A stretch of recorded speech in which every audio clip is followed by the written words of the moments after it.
Welcome to the Authentic Wife Show. I'm Beth Rolls, a conscious marriage coach and author of The Authentic Wife, Uncaging Yourself Through Marriage. I help driven moms who love their kids more than they hate their marriage use the conflict in their relationship to become their most authentic selves so they can create a relationship and life they don't want to escape from. Stop waiting for your husband to evolve and start making every day feel like a vacation. You can find my book, tons of free resources, and Happily Ever After, the only marriage-saving coaching program, on my website, theauthenticwifeandmom.com. Thanks for joining me today. Let's get started.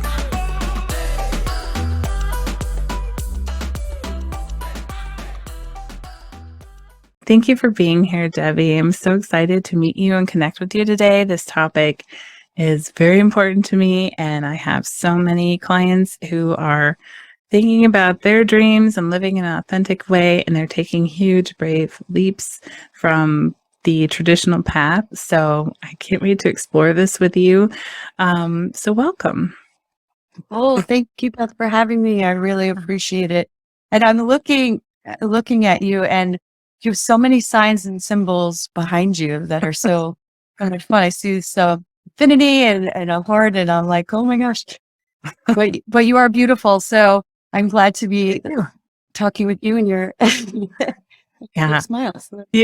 I have a lot going on. So like my house reflects so many. Oh, I love it. I'm like, but I am drawn by like all the signs and symbols, which I love. Oh. I want to talk about that. So okay, let's just start off with, how did you get into what you're doing today? I know your background was different. You are a dream pollinator. Tell me how you ended up here. Well, I always felt like I was just in the wrong place at the wrong time. I listened to everybody around me that was telling me what my dreams should be, and get this big fancy career. And it never felt right, but nobody understood where I was coming from. And I didn't know anybody that was listening or was doing what I felt. I didn't see people living in their true purpose, or they were very happy and either faking it or hiding it, or that was their happiness. So I figured there's a formula, and I guess I'm doing it wrong. So I followed along. I went to school. I got a good job right out of college. I stayed there for way too long. I moved.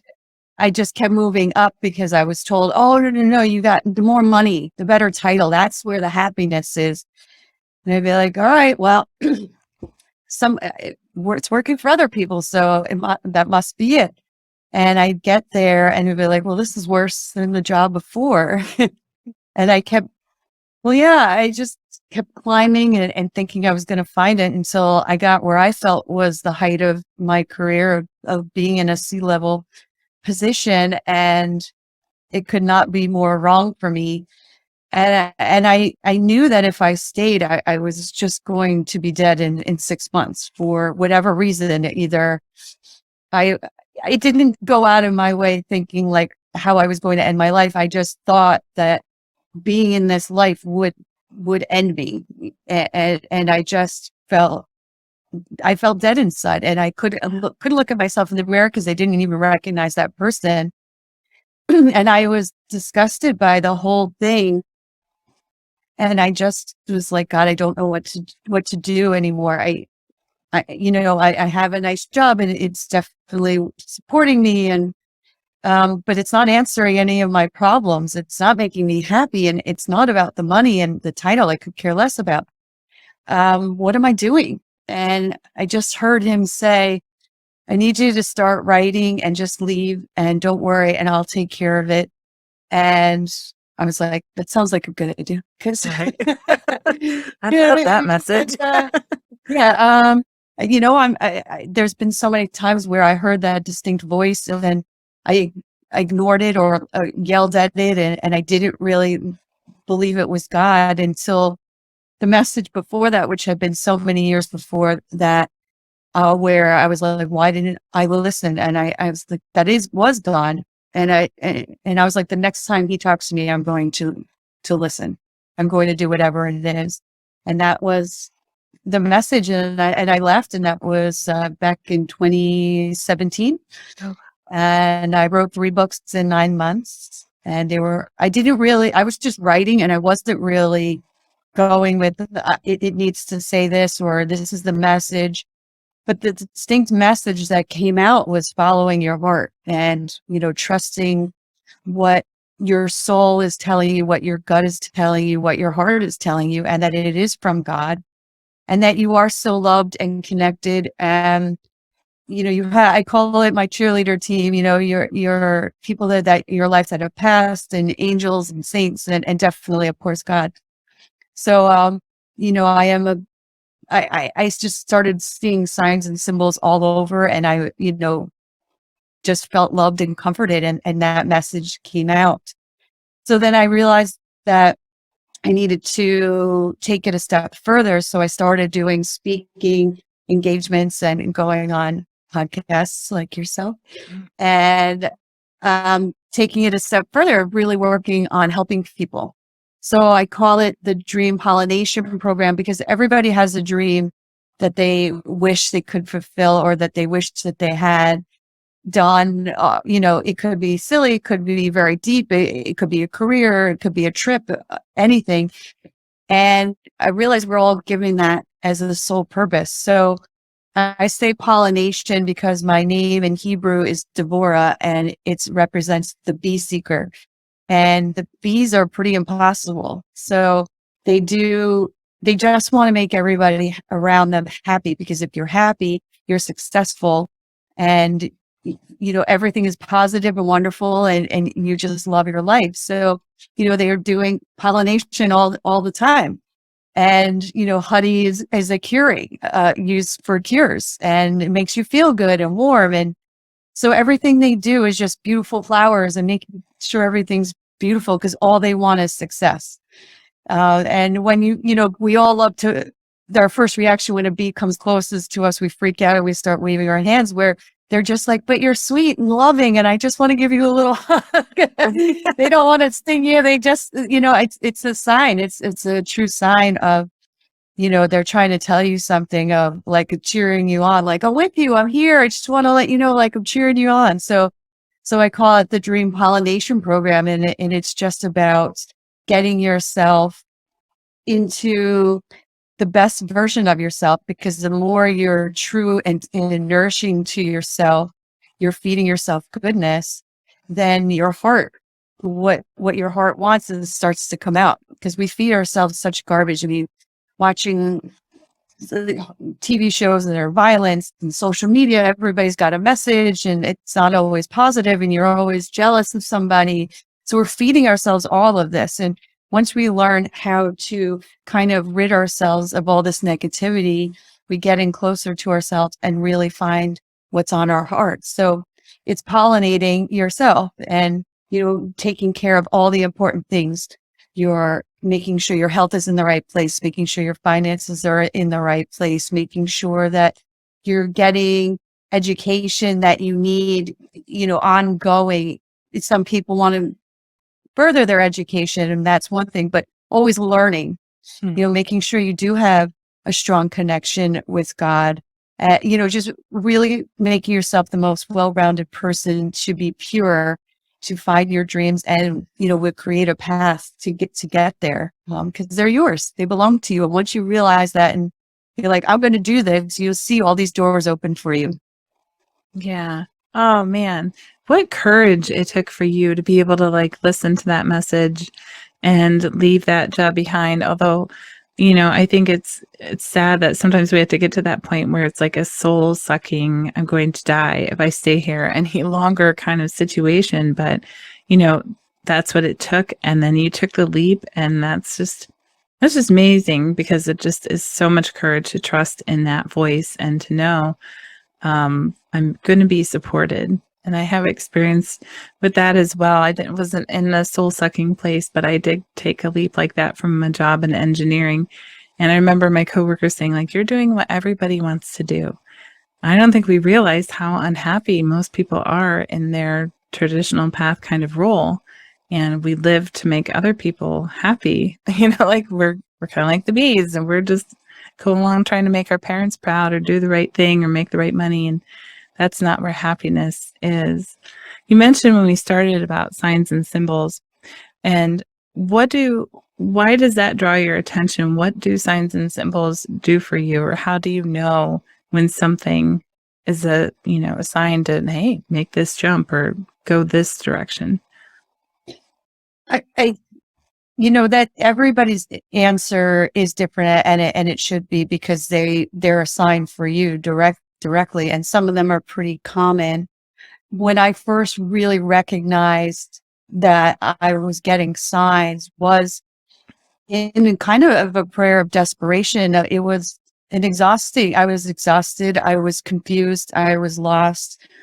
And I realized that I actually just came back from a pilgrimage in Rome, and it was so moving, and there was so much to absorb. And there's so much that happened that I can't even explain. But I was getting so many messages, and I just was overwhelmed by it. And I was kind of in like a delirious prayer of like, God, I don't get it. Like, it's just so much, and you're asking me to do things, and I don't know what you're asking. And I was like, just, can you help me? And I'm eating pasta, crying, and sitting in the bowl. And all of a sudden, I looked in the bowl, and there was a heart, a spaghetti loop in a heart. Aww. And I was like, that was pretty loud. It just, you could feel the difference in the air. And there was like, somebody was there with me. And I was like, I don't still have all the answers, but I know that was from you telling me it's going to be okay. And it calmed me down.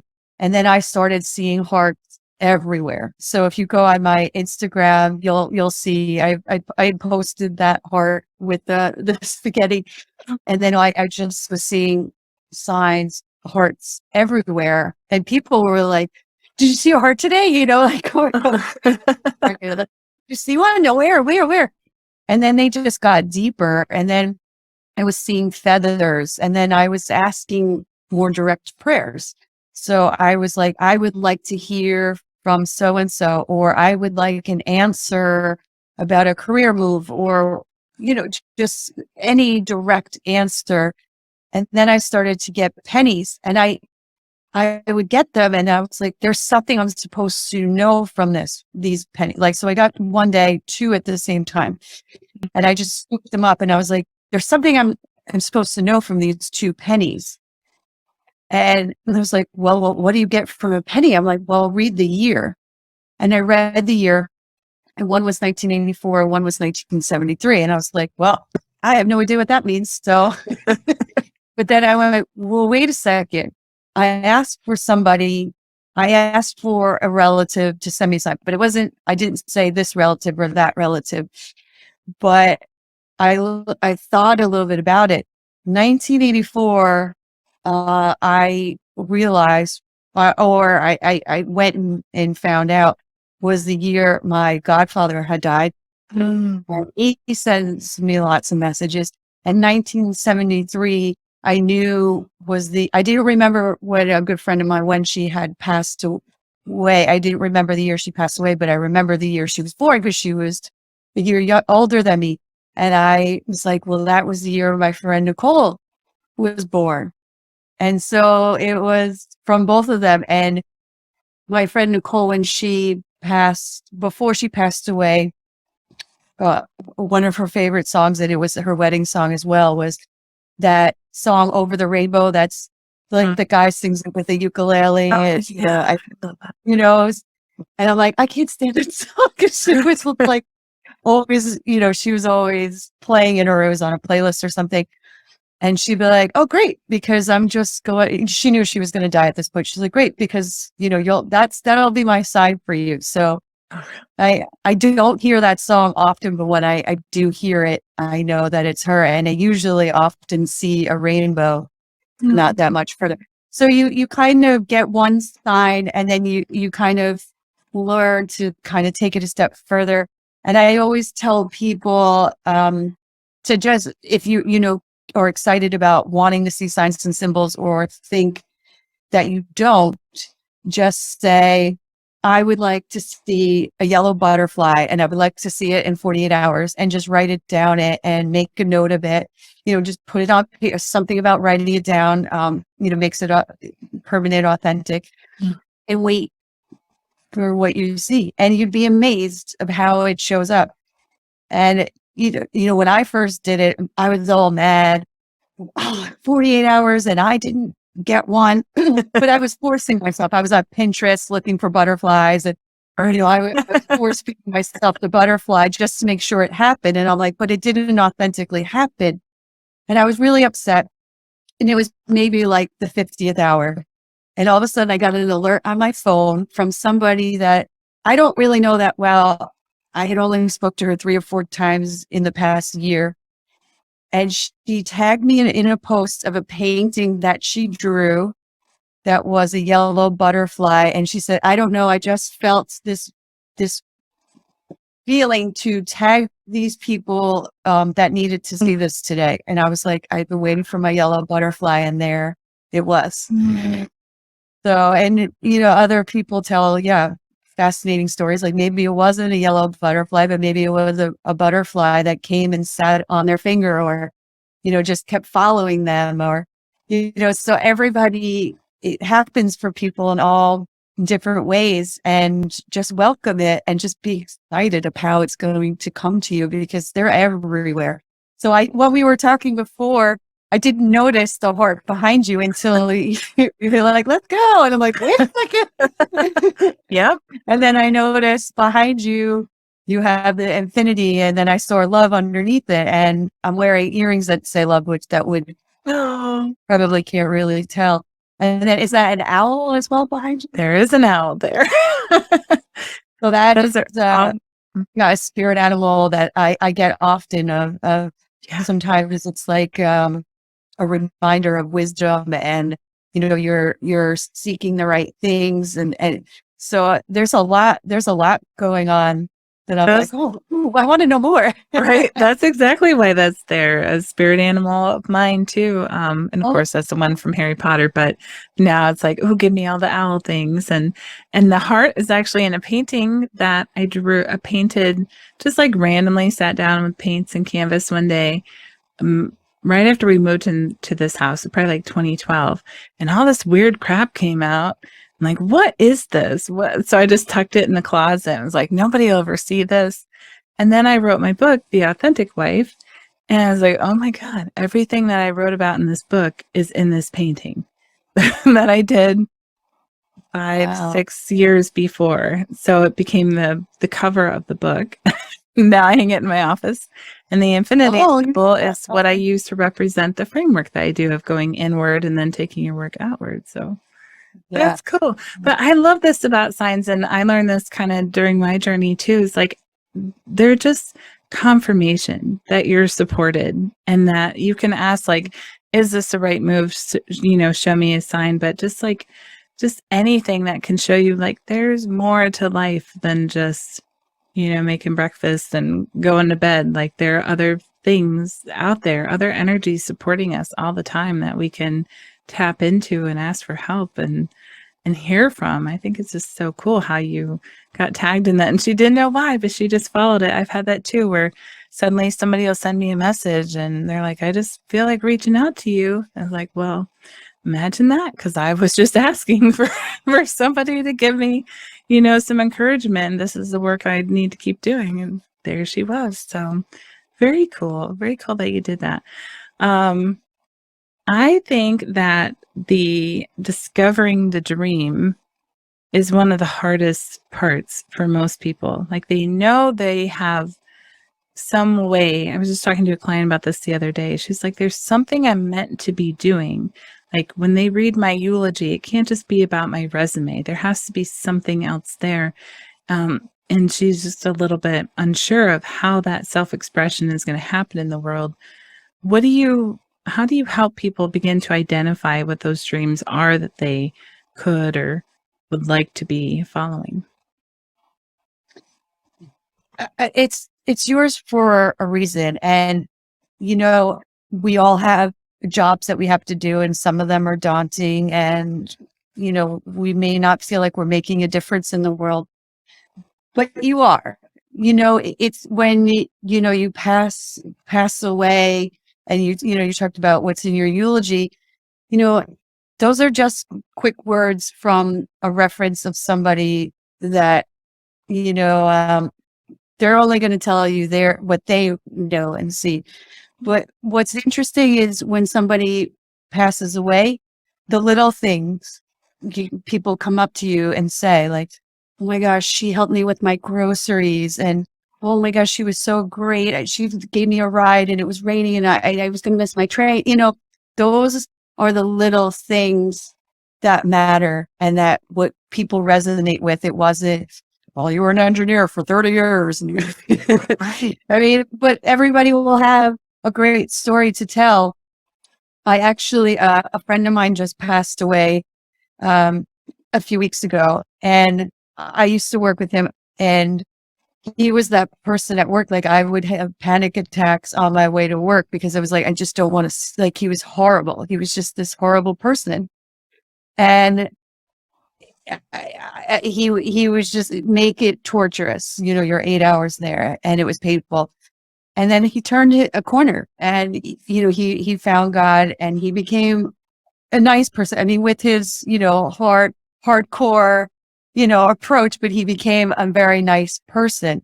And he probably was a good person underneath it all before, but it just shined brighter. And he actually became a friend of mine, Mm. and he became somebody that helped me. There was a really hard, dark time in my life, and it was like, I'm scared that I really want to talk to somebody, and I didn't call anybody. And it was 4 o'clock in the morning, and my phone rang, and it was him. And he's just like, "I know you're going through something, and I know this is really hard, and just, you're going to be okay. And just know you have friends and people that are supporting you." And I really needed that. People didn't know that. Nobody knew that. But that was the first thing I remembered when I heard that he died, was the wonderful thing that he did for me that day. And those things are things that when you define yourself, you don't say, like, "Well, I helped somebody at 4 o'clock in the morning," Right. Don't say. Those things are out there. It's the things when people aren't looking that really define who you are. And more people are lovely people. We just don't look for that. We try to look for other things of, some things that are vain, or some things that are, "Oh, I have to have this big fancy job." It's things that people think are defining you. It's when no one's looking. We always put on our best self when people are looking. It's always when nobody is looking that really defines you. And, when you are living your true purpose, you're always touching somebody's heart. You're always doing, I mean, what you do is so important, really helping people get through those every days of, having a family, and, being in a relationship is not easy, and keeping it going is not easy. And sometimes kids really suck, and that's not easy. But sometimes they're really fabulous too. And we don't focus on the really fabulous times. We're always trying to get through that hard time. So, you're giving people a piece of yourself, but that's not, 100% who you are. That's a piece of who you are. Mm. And being an artist, I mean, is beautiful too. It's the expression of what you're trying to say, and people will see that and feel you, and feel who you are. And so those are things that are beautiful, and that's what makes people. That's what makes you beautiful, and that was the first thing I noticed, was your eyes were so striking. I'm like, "Oh my gosh, she's so beautiful." Mm. And you just, it shows, because you're glowing, because you are a good person, and you surround yourself with all this goodness, and you give out goodness, and that's your gift and talent. So Thank you. Don't stop. I have you on every week. I appreciate all of that. Thank you so much. I was just going to say, like, you've given me so many good quotes here to use. You've got such wisdom that's coming through, and I just love it. I remember when my husband's uncle died, and he was a really, really good guy. And I really pay attention to seeing people and trying to notice like who are they authentically and not just how did they make me feel. So I wanted to write his obituary and really talk about who he was as a person. And it's like, it's so hard because all I can think about is how he made me feel or how he made somebody else feel. And I have a friend, Deb Blum, who always talks about, she had kind of a awakening moment where somebody, something talked to her. It was like, it's not what you do, it's who you be in the world that matters. And I really think that that's the message that you just shared too, like thinking about, following our own authentic path makes us become more fully ourselves and share that with others. And who knows how even one interaction can touch them and what it can do for them. And that means so much more than being the doctor or making tons of money or having a big successful business. It's in the end, that's what we want, is for everybody to have, been touched in a positive way by us. I love that. I love that. Yeah. I just, excuse me, came back from a trip to Maine, and I was with my parents last night, and we were talking about it. And my parents, every time somebody brings up Maine, the first story my dad will say was, I'll never forget, our car broke down and we were stuck and somebody brought me a bottle of water. He's like, I have no idea who this person was, but I'll never forget how much I needed that bottle of water waiting for the tow truck to come.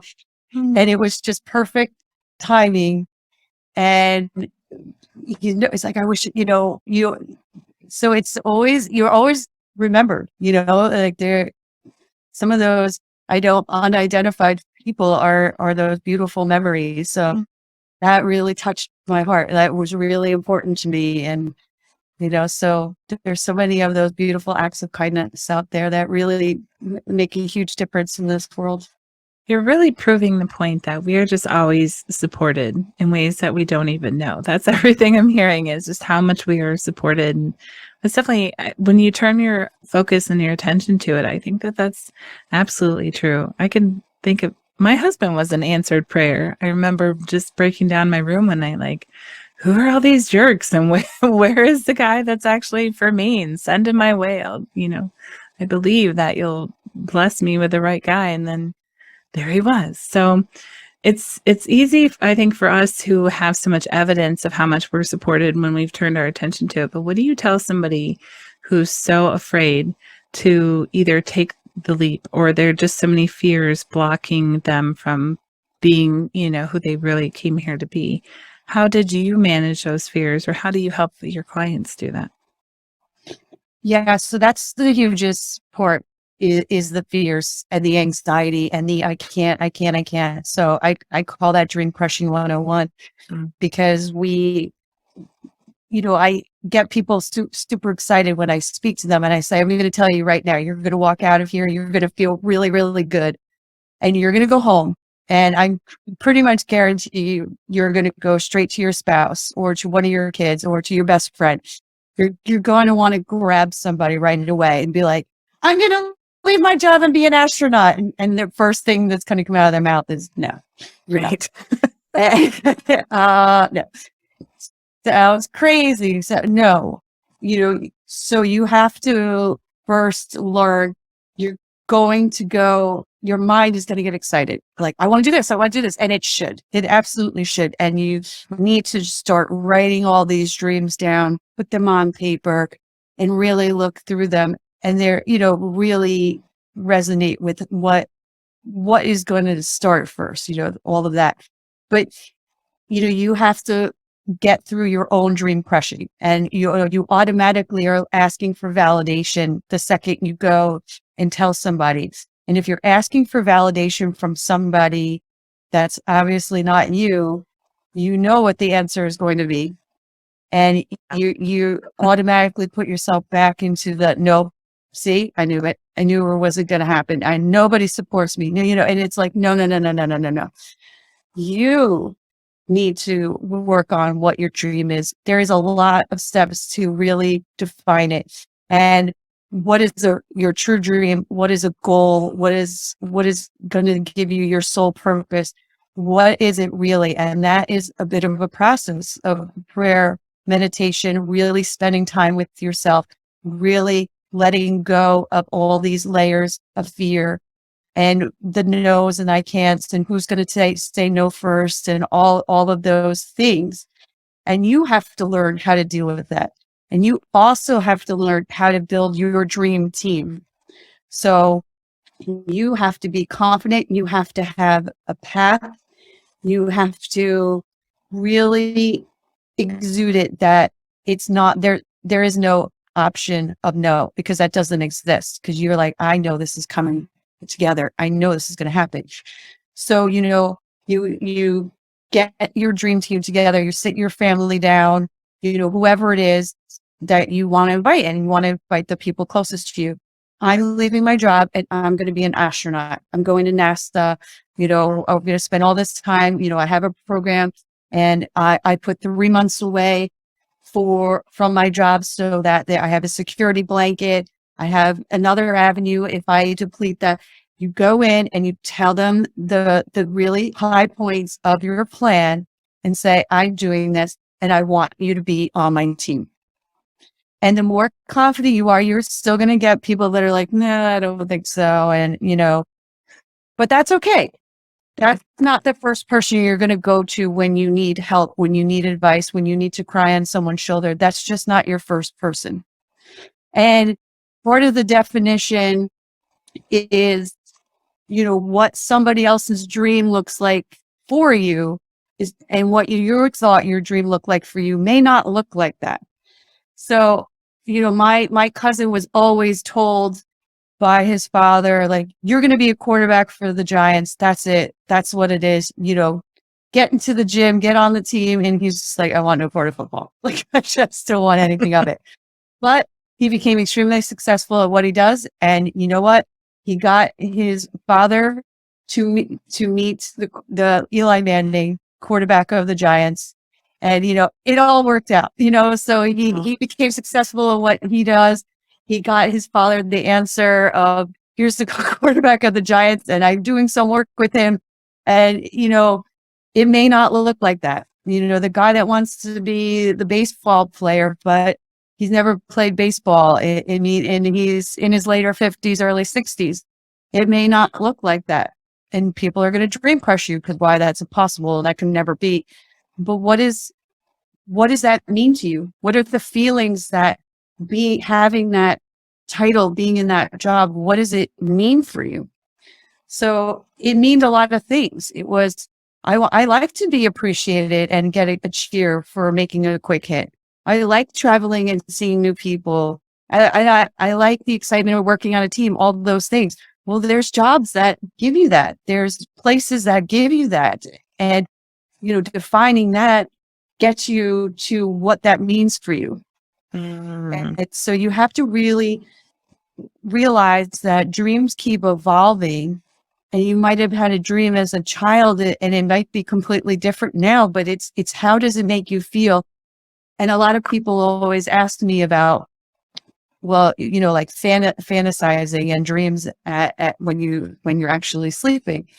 And those are very important because when you fantasize, you're thinking of yourself, this is what I want to look like. This is the person I want to be. And you think that all these material things are going to give that to you, or you're going to get there and you're magically going to have, oh, I'm going to be a perfect figure. Oh, I'm going to have to make all this money and have this fabulous job. You're already fantasizing yourself of being there, right? So you make these choices and decisions of that. If I have this, then all these other things will be. Well, who is that person in that fantasy? What is all the definition of what you look like, how you feel, what is inside you, what is making you smile, what is making you have this fantasy, and work on that. So work on being the best well-rounded person and see what that dream turns into. Because the fantasy is the feeling and what you look like and who you are, the person that you are. You want to be that person, but you're not that person today. We don't fantasize of right now I'm going to go in the supermarket and I'm going to pick up milk and it's going to be glamorous. We're fantasizing of something we want, or a place we want to be, or where we want to be in our life. So look at who you are and what are the things that make you that person, and be that person. And those are the things that help you get there. Oh my gosh. That's so true. I have dreams. My dreams are more honest though, because I'll dream about like some fantasy scenario, but I will not be that person already. So then I wake up and I'm like, oh, another reminder that this is the thing I want to be working on myself. Mine are like, you got to do this first. But I love that. So seeing who the person is that you want to become and define what, it means for you to be that person. How does it make you feel? I've also heard that when we manifest, like, however something makes us feel, we should move into that feeling now, and that's how we manifest the thing. But it's kind of the same thing, like you move into that feeling either because you've done some kind of inner work or whatever, improve something in your life, and then of course that's your thoughts and actions change and you have a different result. So that makes sense. You talked before about the dream team. I love that, because people will tell you no because they come at you with their own fear when you say you're going to do something. I quit my job right after my husband had been outsourced and laid off from the Cleveland Clinic. And he just thought it was absolutely nuts because he didn't have a job. And then suddenly I didn't have a job. I was like, I got a plan. I'm going to make it happen. And it's been okay, but it's a little bit, it was a lot. How do you help people? And maybe this is a hard question and you don't know the answer, but maybe you do. How do you help people distinguish from when their dream team or somebody in their support network is like projecting their own kind of fear or their own kind of dream onto them? Like, oh, well, you should actually do this instead. How do you distinguish that from like real support? Like they have a genuine concern or idea or something that would, maybe be a better path, or do you just ignore that, or do you and let it, like, you come to that conclusion on your own, or how do you know when it's fear and when it's support? Well, that's a great question. And that happens. It 100% happens. And so what I teach people to do is to make a very strong plan. And it's not all, the plan's never going to work the way you wrote it up. It just never will. But knowing that the plan is for the start and the finish, and the journey always changes. It's like GPS. It's like, oh, there's an accident up ahead. We're going to turn you and put you on a different highway, So look at it like that, but also look at it again. There's a start and there's a finish and there's a journey, right? So you've been on this journey for your whole life. And you might have just identified it, but you've been on this journey. You've done work. You are further ahead than you really think and believe you are. This person has taken 10 minutes, and they're at the starting point. And you're like, I got to get you to where I'm at here. You have to recognize where you are on your path, because a lot of times, and social media is really good for this. I'm going to take you back to zero. Like, I'm going to bring you back here. Oh, no. I have sleeping issues, right? Everybody all of a sudden is an expert of, oh, this is what you got to do. Like, oh, yeah, you tell somebody you're single. I have this great idea. You should try online dating. Oh, okay. How long have you been married? Oh, 30 something. Yes, online dating. That's the way to do it. There's always somebody wants to take you back to ground zero, because automatically that's the thoughts that they have and the knowledge that they know is to take you back to ground zero. But you're not. You're 0 to 100. You're at 95, right? You're so close. And someone's like, I have this great idea. I know you were an engineer. You was an engineer, right? No, that was your other friend. Oh, so I have this great idea. You should apply for a job. It's like, oh, you think I wasn't doing that, right? But once you recognize where you are, where he's doing what he's doing and he's sticking to his path, and that's the best you can do. And it's frustrating. And there's all this silence. And then there's all these people that have these great ideas for you. So there's a few things you could do. You could be mad, which is our general initial reaction, right? Or you could smile and be like, Actually, I have a plan, and I appreciate you helping me and thinking about me, but I'm already past that. I'm really past that point, and I'm going to stick with what I'm doing. And you could be excited about it to be like, I've really come really far. Like, I've already done all that and I've come really far. And when you see it happening a lot more often, it's usually because the energy is in the air of something really good is coming. And there is negative forces. Now, I'm not sitting here saying that people in your life are negative forces. I'm saying there's good energy that you're giving out, and then there's bad energy that's trying to block you from it. So when you get that bad notice of like, you didn't get that job or that didn't work out, and so and so is coming to you and telling you, forget it, throw away your dreams and go get a job. That's where you're like, okay, you heard the negative before you heard what my positive is, because you got to weed through that to get there. So it's those clouds of dust that can't see you.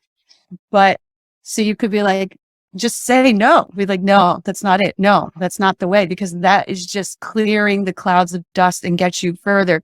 And when you're at 95, you jump to 98 right there, and they're still at 0. And don't be mad at them. Don't blame them. They just can only see 0, and they haven't weed through all the dust yet. So you got to turn it around. You've got to learn how to turn that situation around and smile through it, because negativity, that's how you kill it. You kill it with love and kindness and positivity, because it doesn't know how to react. It doesn't know how to get through that. It's very simple to rid of negativity. It's with positivity.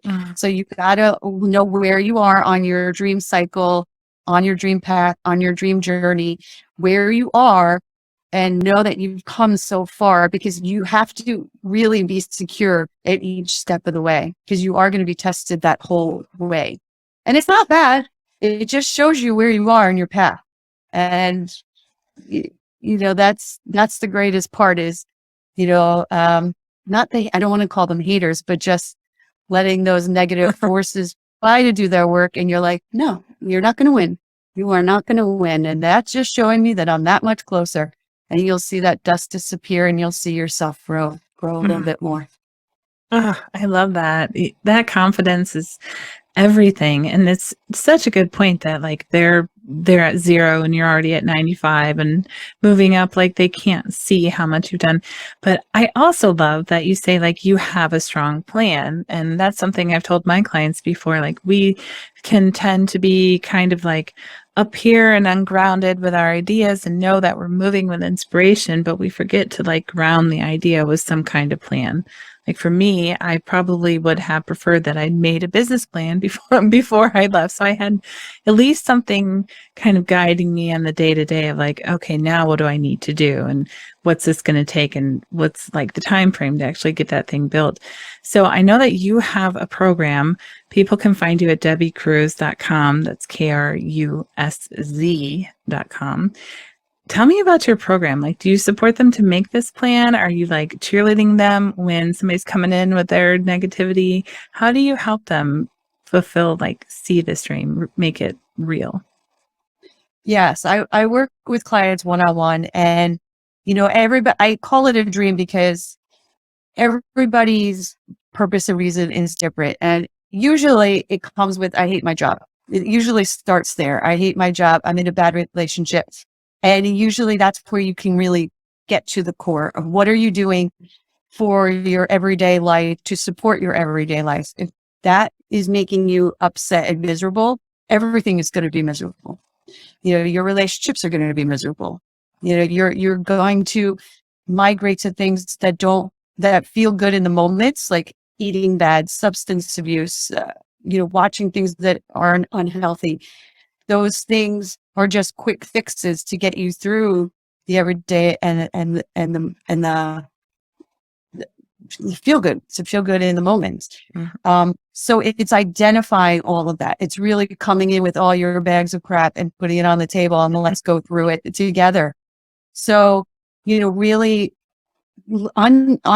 unleashing all of that, really letting it go, working on that and seeing what the dream is. And there is some hard work, and there's a lot of fun work too. There is a lot of fun. I feel like I've worked with enough people and I've gone through enough myself where I may not have seen it all, but everything sort of goes down the same kind of path. It might look different, but we all kind of get through these pitfalls. So it's working one-on-one, and I do it in sections. So I say, let's uh, plan four meetings, and this is it's going to take us this far, and it's not necessarily 4 meetings. I'm not there. I don't sit here and say we're going to get everything accomplished through 4 meetings. We probably won't, but we're going to work until this 4 parts get fixed. So it may not be 4 meetings, it might be 6, but we dedicate it, to this section. And then some people could be like, I'm good after that and I'm ready to go. But some people are like, I need more. And a lot of it is accountability. A lot of it is digging in deeper. And a lot of it is the hand holding through those dream crushing moments and getting people to be that confidence cheerleader because they may not have it at home right then and there. Getting to those great milestones. And then there will come a point of like, I'm on my own and I don't want to be with somebody for too long because then it becomes a crutch. So it's really, like nurturing and getting you on your own. And I take it in 4 seasons. So I use it as 4 chunks of we're in this season and you may not need to start it. There is everybody's start button is different. So maybe you've already passed 3 seasons. Maybe you just need to work on the 4th season, or maybe you're in the 3rd season. Maybe you need to revisit the 1st season. So it's where you are. It's not like it starts here and it ends here. Everybody's journey is different, but yes, I use the borderlines to define it and to make it easier for people to understand. It's not just like an empty plan that keeps going. Yeah. Oh, that's so cool. I love that. So you kind of meet them where they're at and do it in those different sections. Wow. I'm thinking, my clients always have big dreams, but I'm thinking about all their husbands who get stuck in jobs and they're not happy because they're not spending as much time with their kids as they want, or there's so much pressure. Do you work with men and women? Yes. And men are the ones that really come through of, I really need this. And a lot of them are just embarrassed to ask for help. And they feel like, well, I'm a provider and I have to do this, but it's eating you. And when your emotions are really harmful, negative emotions really can give you, illnesses. And, why are you always coughing and sick? Like you have to look at all those things of, it's making you sick. You don't realize that. And I think that they feel like they failed. And I did hear somebody talking about a study about, jobs today and, what jobs were hundreds of years ago where everything was physical and physical labor. And, they could show like, I built this house, and we don't, not all the jobs are those physical things. And a lot of men don't understand that or see like that they have that instinct in them of wanting to build and to show and to make a difference, to provide, where they're physically doing it. And when you just have a piece of paper with numbers on it, it's totally different. And people don't know what you're doing all day and don't see what you're going through. They go through that emotion of, I didn't put in the hard physical work. You didn't see it. And they get lost in that. So a lot of those are really finding strong hobbies that will get them through that, or, doing things that really can show that side of them. It's not everybody. I just found it interesting that there was a study that came out about that. So yeah, I think for men, what's hard is that they're afraid to say out loud. They're afraid to have the conversation with me. What I try to do with my social media is just to put out like one thought or one thing of the day. And so many guys can then feel comfortable with me to be like, I really could use that little extra help. So I enjoy that more because they really have gone through a lot of the mental process already of, I feel confident and that I need this and I feel comfortable that you can help me. So I try to make my social media in that place so you could try to touch as many hearts as possible. Oh. And I think women are just more open to. Well, we just like to do the against Like, yeah. So There's so much pressure on men to be providers, that's for sure. And I totally agree. I'm gonna have to check out this study because it's something I've suspected for a while. Like the inner masculine wants to get down and dirty and see the, results of their labor. Like that's just, I feel like that is who they are. And for like my husband's in IT, just clicky. He has no idea what kind of impact he has. So that's awesome. Tell everybody where they can find you. yes. So I try to make it as simple as possible. My website and my handle is the same. So it's Debby Kruz, DebbyKrusz.com. And social media is at Instagram, at Facebook, Twitter, Pinterest, and LinkedIn and YouTube. Awesome. Very cool. Well, thank you, Debbie. I really appreciate all your time today. This is so inspiring, and I love your connection to all the invisible energies all around you and how that's led you down your path. And I'm so grateful that you're doing this work. And I'm going to tell my husband he needs to go follow you on Instagram at least. Okay. I think this is beautiful that you're getting people to, fulfill everything that they want to be and came here to be. It's very awesome. Thank you for all your time today. I really appreciate it. Thank you, Beth. I appreciate it being on your show. Thank you. Yeah. All right.